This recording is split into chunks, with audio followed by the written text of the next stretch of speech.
As they Hi, everybody. Welcome to our Thursday book launch. My name is Mike Albrecht. I'm the founding editor of Redheaded Stepchild.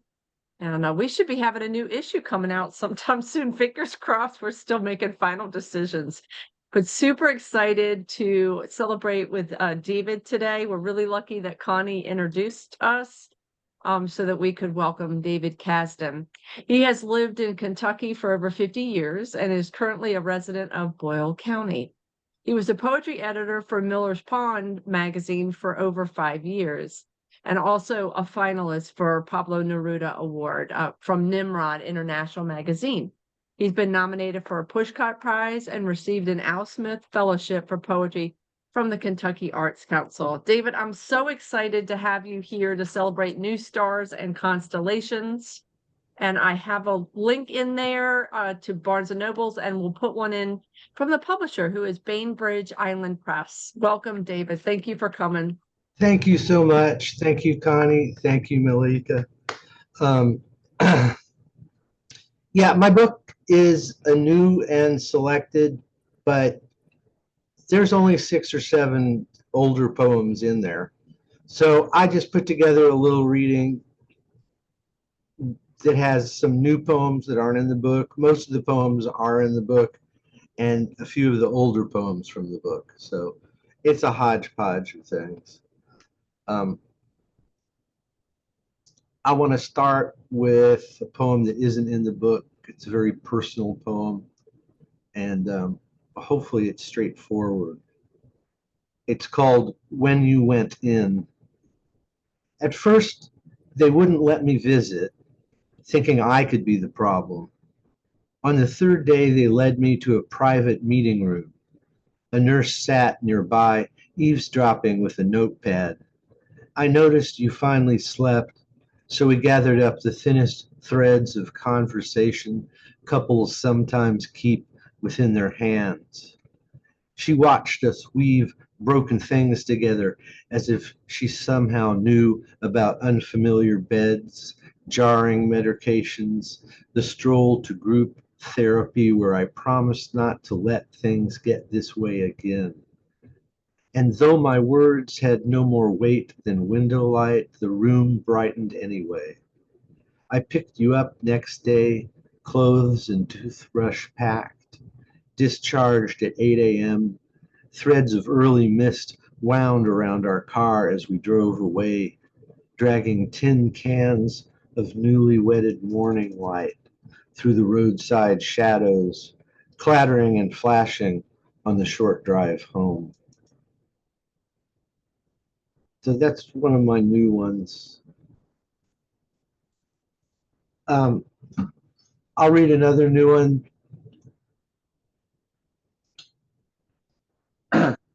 I don't have any poems about my dad in the book, but this is one I wrote more recently since the book, and it's about my dad. Since then, I've written maybe 1 or 2 more. This one's called A Forgiving Kind of Cold.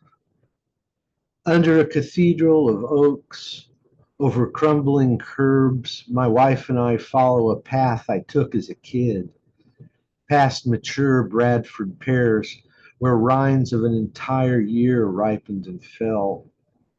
Soon pears stick to the grooves of our shoes as we haul everything out of the house, back through fermented fruit-scented air, sour as the wine bottles Dad hid in brown bags, sneaking them into the trash. When the car's full, we drive through winter's convergence of flat light and crows. But in a week I return to sit on half-broken steps, watching crows peck fruit from the road, spitting seeds into the neighborhood. And in the slow turning of spring, the air stays unsettled, varying in temperature like Dad's hands on mine, the times he embraced me. Now spring warmth settles over the yard and I leave over half-melted snow, past leaves that pile up at the end of a driveway like clothes at the foot of a bed. And still the pears fall, clinging to every old surface, holding on in winter's familiar, forgiving kind of cold.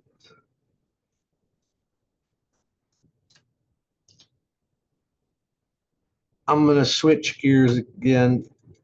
Going to switch gears a lot during this reading and go to a handful of poems that are just different. Most of them are in the book. This is in the book. It's the first poem in the book, and it's called A Kentucky Goodbye.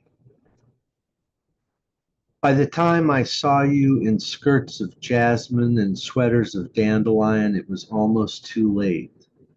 We were in college rounding a hill to summer, taking a gentle slope down. Then on a day by a pond, we watched dragonflies hover, measuring distances, shore to horizon, reed to water lily, sunlit rock to wisp of brown hair. Something was being calculated, beginning to end. We talked, tossed rocks, braved mosquitoes fine as newsprint on the way to the car. After driving to your apartment, we watched Jason Robards in 1,000 Clowns and took angel dust, which made the lights shimmer. We could smell fruit off night blooming trees in the lavender scarf of the wind. You told me you were leaving as the angel dust settled like dusk in the pond behind us, filling our footsteps, sifting down strip-mined hills on grass soft as cat's fur, clinging with a restless glow we still feel in the deep hollows and valleys of the lines of both of our hands. So I have some poems in which drug use is referenced, and it's mainly from, I guess, my late adolescent period. But I should say I'm quite against drugs, and my little brother died from an overdose, and I have a poem about him later on. But it was part of life growing up for a short time for me. And so a lot of these poems are from my various parts of my early life. And so it's in there.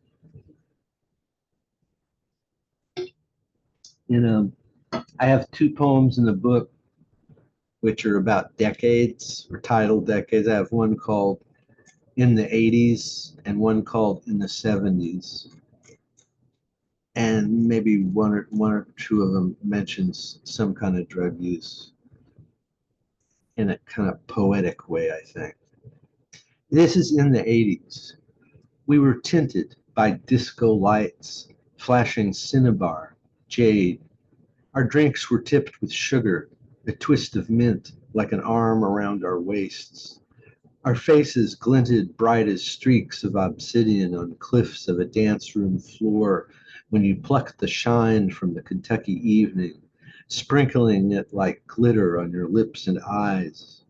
When we went home, you kicked off tourmaline shoes, and in a decade of ska, mescaline, castaneda, the bathwater ran vermilion. Winds rolled over mesas. Derechos and Scirocco's rippled in valleys and deserts of our bodies, and we lost our names like skiffs upon the waves.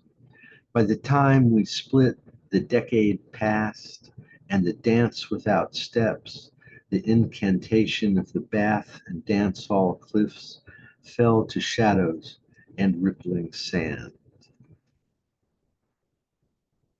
This next one is about the 70s, and it has some drug use. And again, it references the house where I grew up, and a lot of my poems will kind of wind up there. I think writing about certain places of one's past, they seem to have a lot of poems in them for me, and I often return to them. This is in the 70s. No one was shot at Henry Clay High School. Instead, we died on the road. At first, a sudden skid you couldn't pull out of, then a fusion of metals, chrome with red paint, Ford and Chevy, a nova of glass, and the scent of booze evaporating like wraiths to the afterlife. If you didn't flip a car, you might flip from drugs. When I took acid for the week my parents were gone, Every surface was embellished in reptile scales. Cars slithered past, engines hissed, lizards curled in my sheets. I slept in thistles until it wore off like house paint. Layers of myself peeled away with the fall leaves, russet gold, yellow gold, blowing over the roads into winter's coat.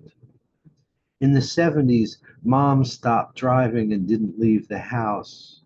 Her MS was worse. Our food, odorless, tasted of overcast skies.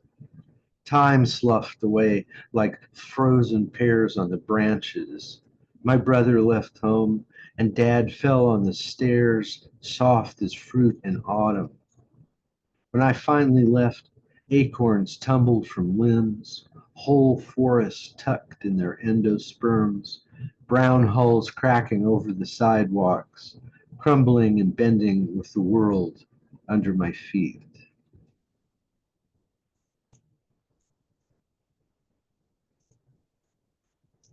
Um, did you say I had 20 minutes or 30? I can't remember. I'm sorry. You're great. Just read until you're done. Well, 20 to I'll 30, okay, 20 will be 20 to 30. 20 to 30 is perfect. My poems are kind of long and I read kind of slow, so it just sort of depends. Um, You're going to have fun reading all the comments in the chat section. You keep yeah, going. I'm sure I will. Here's another poem, and I grew up in Oregon actually for my first 7 years of life before moving to Kentucky, and that has with it a whole little different set of memories. I'll read one of those. Obviously, it's from when I was very young. It's called As a Child, I Hold a Mercury Thermometer Under My Tongue. Then it drops, glass breaking, quicksilver scattering like mirrored ball bearings. Trying to hold it, it slips through my hands, and I feel like Mom trying to keep a thought after age 50. I imagine a substance like mercury follows me wherever I go, shining on staircases, pooling in plain aisles. Returning home, I glimpse it on gray tile floors, slipping through keyholes where thoughts often leave a nursing home's doors. The night Mom passes, I dream she's rummaging in the house, rearranging sheets, blankets, pinning up laundry as my shirts and pants flutter in the shape of a body. I wake up wishing we're still at Coos Bay, off the Oregon coast, in August's isthmus of heat. Sunlight hits the waves, cascading down rocks into smooth surf, holding all our reflections, glinting them back to the sky.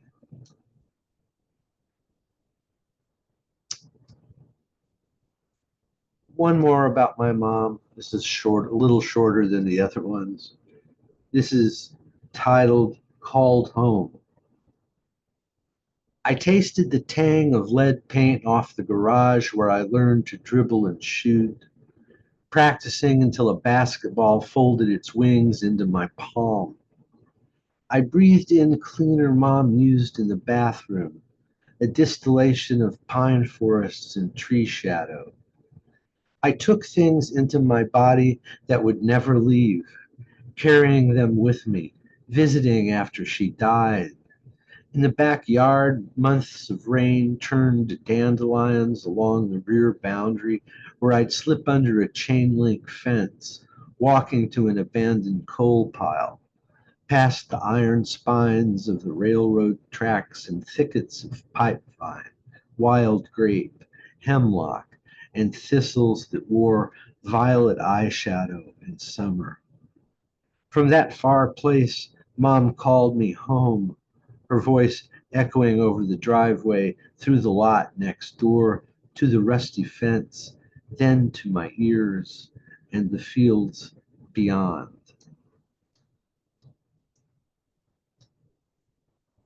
So I'm going to try and conclude with some of my poems about animals. And I have a lot of poems about animals, so I'm going to have to just narrow it down.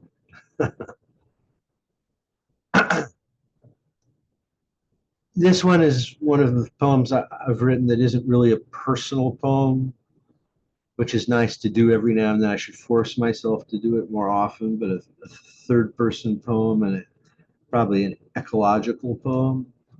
And this is called The Feral Dogs of Chernobyl. And of course, to this day, Chernobyl was the world's worst nuclear accident. Radiation lurks invisibly, appearing only in pictures on old-fashioned film, flashing like apparitions in videos of abandoned schoolrooms, over hastily dropped dolls and dust-covered shoes. For Earth never stays still, licking its own wounds of poisoned rivers, stunted meadows, and mutated fields. Yet somewhere paws plow in dirt, insect antennae probe wavelengths of tainted air, and the children of the children of the children of our abandoned pets remain. Scientists think they're evolving faster, that their DNA is mutating more, and perhaps they won't howl at sickle moons or keen and shrunken forests that inexplicably turned red, where they dart shadow to shadow. Living only 3 years, each generation renews the way all feral pets do, when an invisible thread tears from the womb, unraveling a hole in space where the pups crawl through onto the ground, somehow made new, yet different, fallen stars all around them. Actually, the facts in that poem are all true. I was watching a nature special on that, or a special on that, and it captured my imagination. The idea of the fact that dogs, since they can reproduce within wherever 9 months, even though their lives are quite shortened by the radiation, there's a whole group of them living in Chernobyl. And to this day, as far as I know. One more poem about a dog. This is more personal. This is called Our Dog. This is one of my older poems that I put in the book, probably 15 years old. Our Dog. Looking through the living room window at every squirrel darting and sun-bent limbs, our dog appears as much as a dog can to hold his breath, as if he can't believe what he's seeing. Perhaps he thinks of early morning bird chatter, branches rubbing, footsteps of apples falling. When the consonants of autumn intrude in his sleep, he'll twitch his paws like he's running, releasing a muted cry from his side of the bed. He watches squirrels trace figure eights beneath burning locks of goldenrod, squirrels spinning circles through a choir of sunflowers. And though he's shown restraint so far, when I crack the door, he bolts, bounding up and howling. For a moment, he's no longer ours, but belongs to the quilt of yellow and russet leaves thrown across the shoulders of the hills in Indian summer, weaving in thatched light toward the creatures of his dreams. It looks like I have time for maybe 2 more animal poems. These are a little long, so I'll get through them. This next one's ostensibly about a cat. It's from the book. But most of these poems are from the book, except for 2 or 3 that were new. This is called Cat's Cradle. We found her in a shelter, infected with herpes felix. She never breathed easy, sneezing on walls, leaving tears like blood-stained petals on the pillow. Yet she sleeps by my head with crusty eyes that still gleam emerald, even in daylight, and pupils thin as splintered midnight sky. Because she follows us room to room, house to house, we name her Shadow. Whenever we lie down, Shadow crawls between us. Sometimes I drift away to her wheezing breath, my hand on her coat, its deepening softness without beginning or end, and I'll think of my brother, OD'd at 35, of us as kids playing in the yard, sun dipping in the hollies. Then the clarity of burial day in an old growth cemetery, leaves and seed pods at our feet. And I feel the bed turn in orbit with the clockwork planets and flywheel moon, keeping time as they did at our old house, where below shedding oaks and peeling gutters we left our footsteps. Sometimes I forget to clean Shadow's face and eyes with saline. She pulls back, stretching in a feline curve, dark fur spilling on the sheets from the bed's faint edge to the slip of dawn. And the last poem I'll read, it's about my home county here, and it's about a snake that we found trapped, and it's called Boyle County Snake. In Danville's quiescent morning, my neighbor knocked. I'm Ebony from next door. I found a snake, and if my husband ever knows, he'll sell our place and move away. I wanted to help, so I took my snow shovel into summer, and Ebony and I went behind the house. Wild new grass, tough contractor's mesh on the fledgling lawn, where I found a 5-foot snake beneath the nets. Now I knew in Boyle County, snake eyes slit like vertical blinds meant venom, days of pain, that round eyes reflect only our own fear in the faintest rinds of sky. So I made 5 shovel stabs just to break the mesh and lift the net away. I cradled the serpent on the shovel, its mouth opening as if to speak, body coiling in memory's thickets. I carried it to a field of copper grasses that seemed to stretch forever behind our homes. I hoped it would survive, thin as a thread of moonlight in the rippling fields. Walking home, my morning returned with that stillborn silence only small towns have. Late afternoon clouds plumed in, unfolding like a spell. Rains knocked our town, fattening rings of trees, washing everything, loose grass, slivered scales, and all the poison we imagined, not the shame we felt, putting plastic on the lawns, trapping whatever clings beside us on the ground. Thank you. Thank you so much. What a heck of a poem to end on. That was just some gorgeous imagery too. Thank you. David, thank you.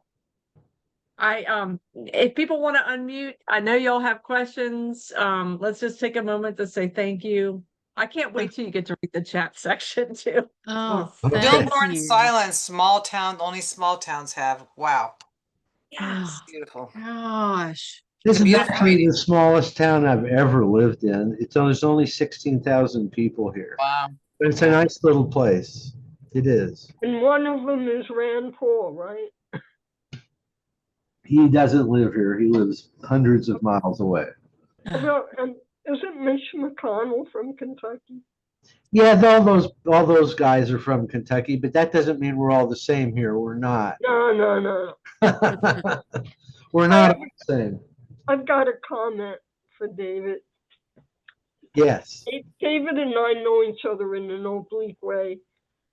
He remembers that he was published in Aeolian Harp, put out by Glasslyre Press, which Megan Merchant and I guest edited that one. Yes. David's batch of 4 poems is the first. It opens the book. Oh, nice. Are the first 4. So when I heard that he was reading tonight, I figured it would be a big treat to actually see him and hear him. Yeah. Because the poetry community is so connected. It is. Like, oh, David Cazden, yeah, he's in AOE, and we had fun editing that, and it was really Megan who picked those poems, but I was in total agreement. I just finished Well, thank you, Cindy. Alien Harp this year. I was just finished their last one is Alien Harp 11. Oh, I just that's right. I need edited to it buy with that. somebody else. Yeah. Yeah, I need to buy a copy of the new one. Well, it's not quite out yet. It'll be out in a month. Yeah. Good to see you too, Connie. Yeah, good to see you. I very rarely see. It's a small world. So I think going back to community and how fortunate we are to, put faces to the names. Sometimes I didn't realize that Connie and David hadn't really met in real life. Not in real life, no. We just started messaging. I think you messaged me or something like that late at night, asked for a book, and then I don't know. The rest is history. Yeah. Malika, that's the same with us because Yeah. it was your first poem in Pyrene's Fountain that got me hooked on your poetry. And then I thought, oh wow, she's the editor of Redheaded Stepchild, and I got very Then you excited. sent work. Yeah. I'm like, Yeah, I was so happy to get Cindy's work. Yeah, no, you're right, but that is how it happens. Well, I have to tell y'all that before we started, David was talking and I was talking about like the length of time as a poet. And he said something that stuck with me, that over time writing poetry evolves and sometimes devolves. And so I wanted to just like circle back to what you said because I found that intriguing and it hinted at kind of your relationship with your writing. And I wanted to hear more about it. I also remember that in his mission statement before he wrote his poems, he said that he took long breaks, and then went back to writing. And I, although I don't take like 5 years before I go back to it, I suffer from writer's block a lot. So it'll be like, where most poets look at the sky and it's like they're sitting there writing a poem. I don't get inspired that easily. And sometimes I'm almost afraid to approach the page.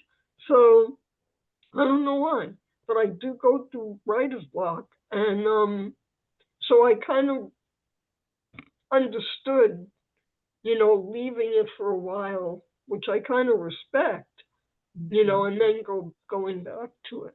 I don't think leaving it for as long as I did, the number of times that I did, was really that great of an idea. But it's too late now. I have a hard time sometimes starting poems, but I've managed to keep a lot of my older drafts. I mean, it go back 20-something years because I keep them digitally.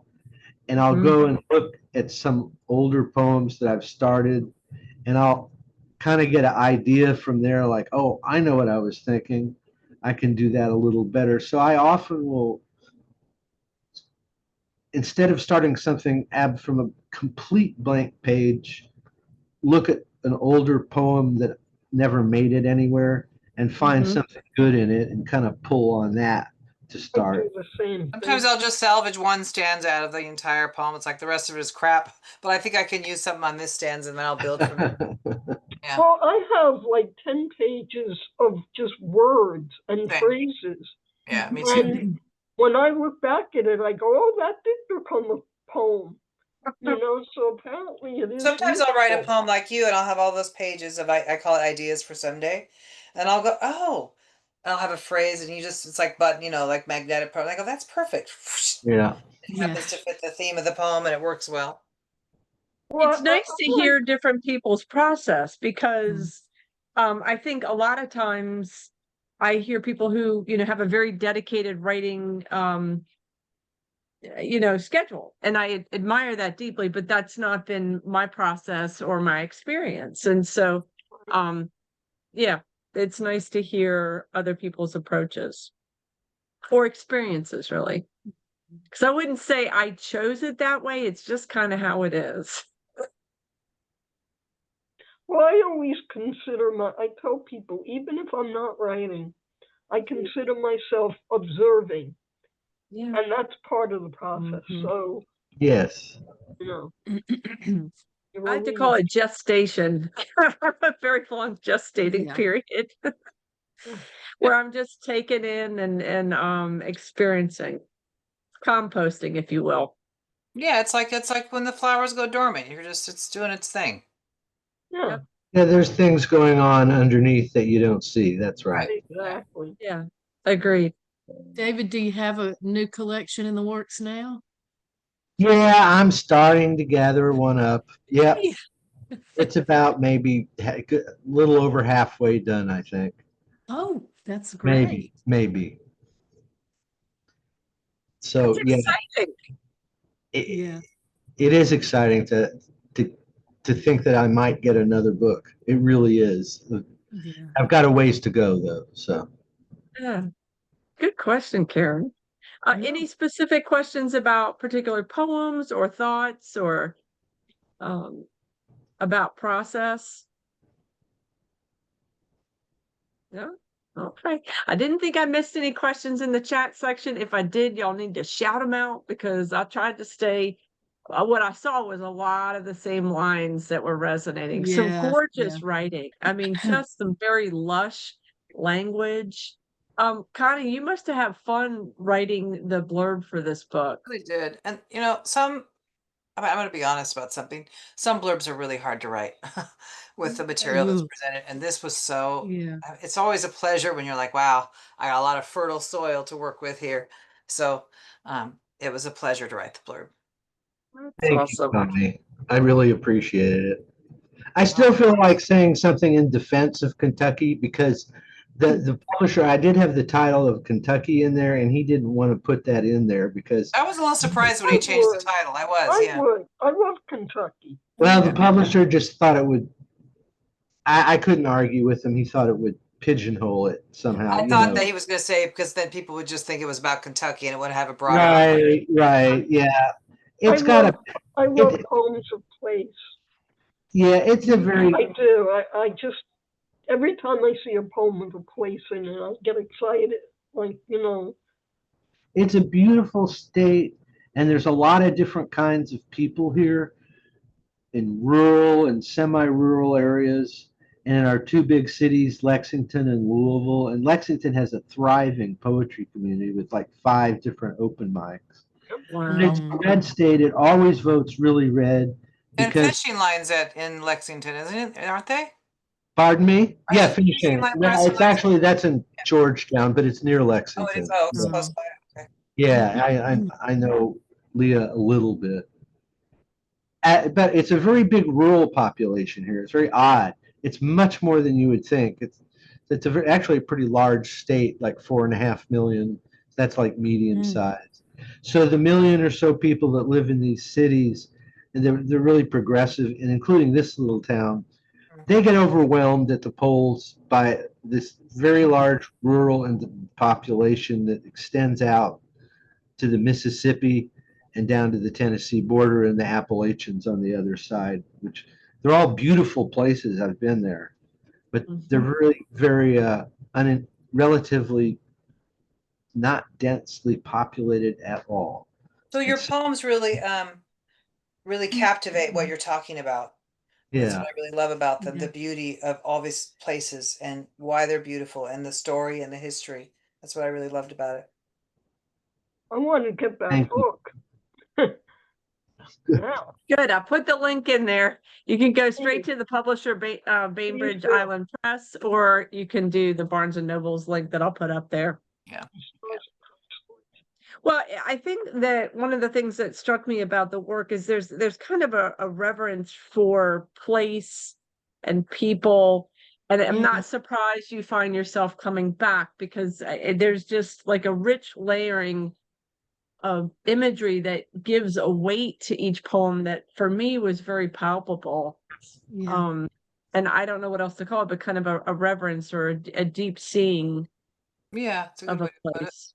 Yeah. Thank you. But I really enjoyed it. Yeah. Yeah, I liked the poems felt so honest, like honest and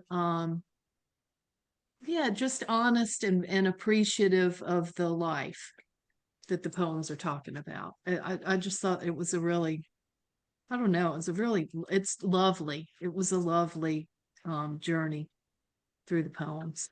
When Thank you kind of you, hit Karen. too, there was that gentle kind of vulnerability in some of them that I thought was a big Yeah. risk. Yeah. And I to always me, like to ask this, if you don't mind, David. Yeah. How much, I was always interested in presses, how much, some presses are heavily involved in editorial and changing stuff, and some are just, unless it's just a typo, hands off. How involved is your editor in the editing of the making any changes or significant changes? The only thing they really wanted to do was change the title and get the word Kentucky out of it.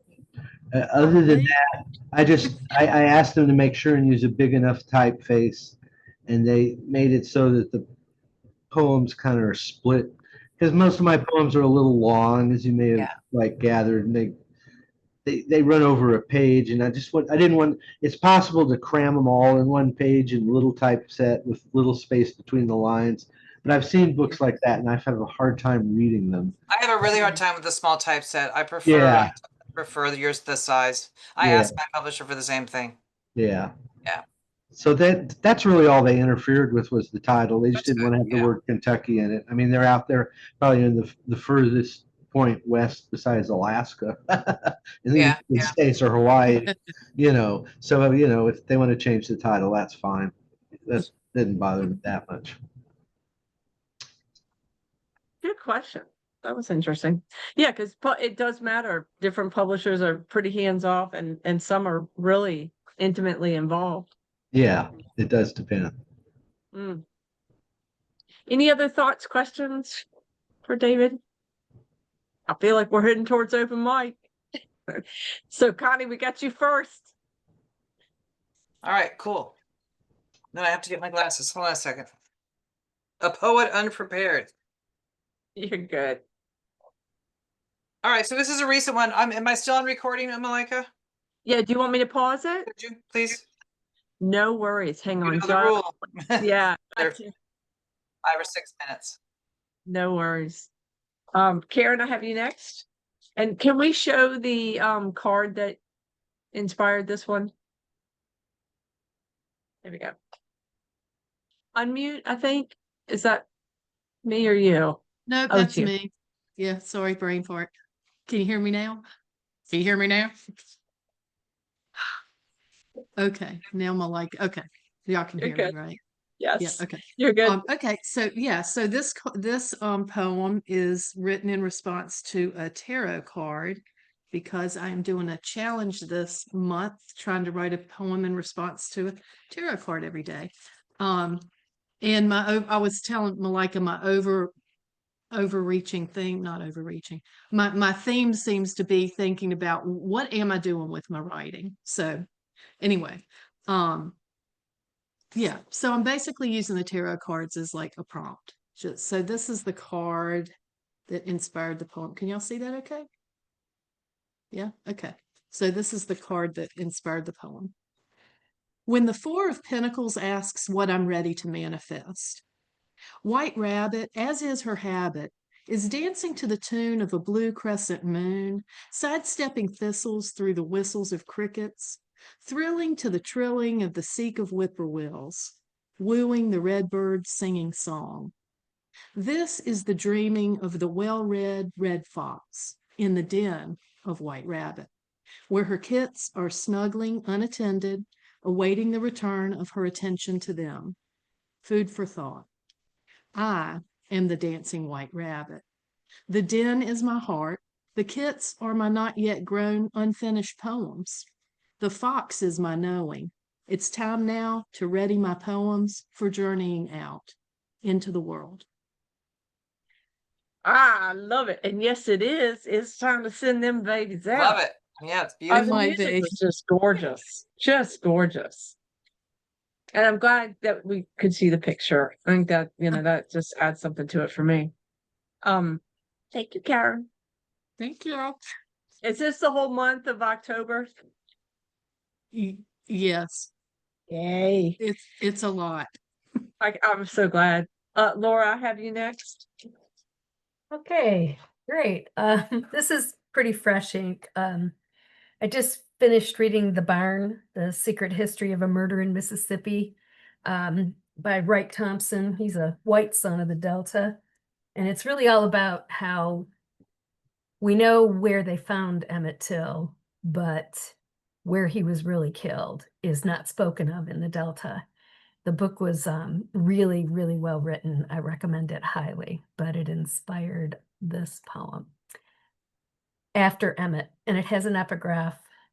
What happens to any of us anywhere in the world had better be the business of us all. Maybe Till Mobley. There is no bird song, no swoop of swallow, not even the silent, swivel-headed owl hunts in this haunted place.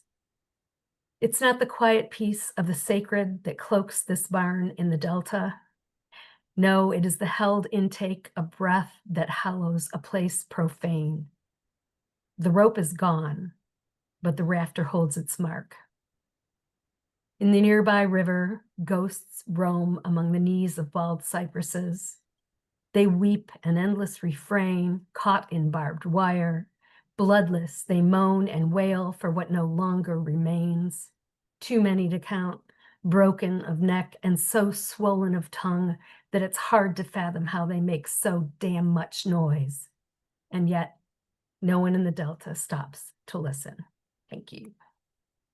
Holy smoke, Laura. Damn, just powerful. Thank you. Oh, there's so many lines in there. I didn't want to keep typing. I'm like, I'm just listening. Can I say something real quick? Yes, of course. Laura, that was unbelievable. Thank you. It took me right back to the River. African American Museum, Smithsonian, Mm-hmm. and they have a room that's dedicated. You can't talk when you go in, and it is that what you were. That was beautiful. Have you been to that room? No, I'm aware of it because he actually writes about it in the book. Every time I think, oh, I'm going to go to that museum, I forget that you still have to sign up for timed entry. Right. It has been that way from the inception, which tells you something, Right. you know? Right. So I will get to it. And I know I'll That probably was- stand there weeping, but Oh, thank you. that was beautiful and sad and Very sad. yeah. Send that poem out. Mhm. Send it out. I unfortunately have to drop off. I'm so sorry, but It was- congratulations, David. I love seeing you all. Thank you, Connie. Right.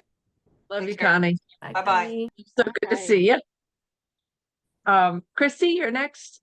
Okay. Can everybody hear me okay? Yep. So I didn't know what I wanted to read tonight, but I haven't read this one at an open mic ever. And it just got published in Eclectica 2 weeks ago. So I'm going to read it tonight. And I borrowed 6 words from the poet Bianca Stone to write this poem. This is a borrowed word poem. A screened in question just happened after words from Bianca Stone's Elegy with Clothes. Have you ever plucked wolf flowers from the atmosphere? I have only crushed blue eggs with a mallet and swallowed my grief, because life surprises you by living, even when you're not wearing a bra. Thank you. Okay, that last line is just fabulous. I'm gonna start ending that on every sentence. Yeah, even if when you're not wearing a bra. I just love that. Great images. Thank you, Chrissy, and congratulations on it being published. Thanks. Regina, I have you next. Okay. So I just was going through this unsent out kind of put away manuscript. And if you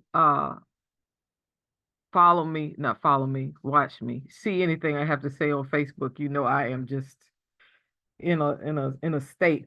Night before last, I did not sleep 1 hour. But as I was going through this manuscript, I came across this poem. It's entitled Like God. What if we could just look at each other like God, each to another like God, others not like us like God, all sacred and shining like God, honored and embraced like God. We could live on holy mountains like God, draw living water from living fountains like God. And this world would have no end. From realm to realm, no end. No life beaten to death yet again. That's what we mean by fire talking too. That's another way of, Boom, Regina. yeah. I mean, that is a call to the heart. I don't know what to do. I don't know what to do. And I would just say, I trust your own beautiful unfolding, whatever it is. And I do wish for a night of peaceful sleep, but I get the insomnia. I think a lot of us have had it. All the sensitive, dear souls that I adore have been struggling with that. Yeah. So we hold space, keep showing up. We reach out And to each thank other. God for open mic nights after Right. wonderful readings by new poets, Right. new to us poets. The I best, mean, best I've been exposed to so many different poets because of just this book launch. We've been Yeah. so I'm lucky. so grateful for It's it. such a gift, Malika. It It's is a such gift. a gift that you're giving Malika everybody. runs a spiffy show. Oh, I am just lucky people show up. If it were just me, I Whee! promise you, it would be terrible. It's the company I keep. They have a great group. Yes, we do. And I feel like there's a lot of visionaries that lift us and come to this, even ones that aren't on the screen. Mhm. We bring a lot of people with us. Thank you so much. Sorry I didn't get on the chat, but I'd like to concentrate on people's faces or what I'm reading. And like Oh, that I get distracted by talking to people and miss stuff. David, we're all such regulars. I think our fingers fly during these I'll bet they redheaded do. I stepchild. know. I know. If you get used to it, it's all right. But Yeah, That's what I was going to say. start we it's were- how we roll. That's what I was going to say. We actually, in the very beginning, were very because I do get overwhelmed. And if I start to veer off into keeping up with typing, I miss something. But I swear, over whatever 5, coming up on 6 years, Yeah, Yeah. Like multitasking. yeah. Yep. But sometimes I have to stop because my ADHD brain will miss something. I have Cindy down next for our open mic. I'm going to start by sharing something with you. I haven't told a lot of people yet, but I had a very interesting week. My book, I Am the Girl, has been accepted, and Oh, it's good. poems, but it's had a weird trajectory. You've all heard some of them, so I'm not going to read one because, you're going to hear enough of it when I start reading. I had it out to Maverick Duck Press. The guy is a friend of mine, sort of. I've published him in my magazine. He was about to take it. But in the interim, the client I'm working with now, who happens to be a very talented writer, she's also very sick, which is sad. She is the longtime editor of the journal Skid Row Penthouse, which you may have heard of. And she is the small press editor of Rain Mountain Press. And in a million years, I would never send my work there. I'd be too intimidated. But the other day, while I was proofreading her, she writes to me and she said, Cindy, I'm starting a new imprint for Rain Mountain called Cassandra, and it's only for women writers. Cassandra is a reference to mythology, of course. I have a mythological poem there. And she says, I'm doing it with a filmmaker partner. I saw some of her films. She's an award-winning filmmaker. She says, we would like I Am the Girl for our first release. I went at him, and she said, is this something you'd be interested in? Like, no, I think I'll take a pass. And of course, Bob Heeman is going to do the cover collage. And I have some artwork, not by me. It made me think of Karen, because it's my friend Karen, and she did some interesting collages many years ago. And one of the poems in the I Am the Girl series, I didn't even remember this. It was an ekphrastic about her thing. So I asked Stephanie if we could include it, and she said, yeah. So now I have Bob's work and Karen's work. All my friends are gonna be represented. And I'm like pinching myself. I'm over the moon. I don't think the poem is that great, but I think the concept of it works for people. People like that kind of repetition. And fun poems. Everyone that you've read, have been amazing. I'm so excited. And you know what's really ironic? My last book, Telling You Everything, was also solicited by the person who Stephanie referred to me for proofreading. So these are all my clients. But I never submitted the book to either of them. They just took it. And yeah, I'm kind of over the moon. Even though it's just 10 poems, she's going to do a lovely little, like a booklet. And she said it'll come out in March or way before. I'm hoping for December so that I can send it as gifts. I did that with this book. Anyway, and no matter what, we'll be celebrating at some point. Yeah, exactly. And I just wanted them all in one collection. I felt they were, fun to write and fun to read. And you know what? They've gone through talk about putting poems away and then looking at them later. These went through so many different incarnations that I actually had a line, I am the girl who kissed Andrew Cuomo. I mean, that's how long ago, It's just funny because I voted for him yesterday. For mayor. He's running for mayor, Anyway. So my one sentence poem was just sent to the journal, One Sentence Poems. And they're going to reject it because they're associated with right hand pointing, which has rejected everything I ever sent. And it's a silly poem. It's called Observations on a Rainy Day, or in French, please, I can't even pronounce it, is umbrellas. And I have a month in there. I did November because it's November, but it's interchangeable. Every month I could do a different month. November is the best month for umbrellas. My surrealistic. Yeah, it has a visual just immediately, and I don't know why, but yes, there's an absurdist inspiration, from the surrealistic saying about the chance meaning of a sewing machine and an umbrella on a dissecting table. I love that.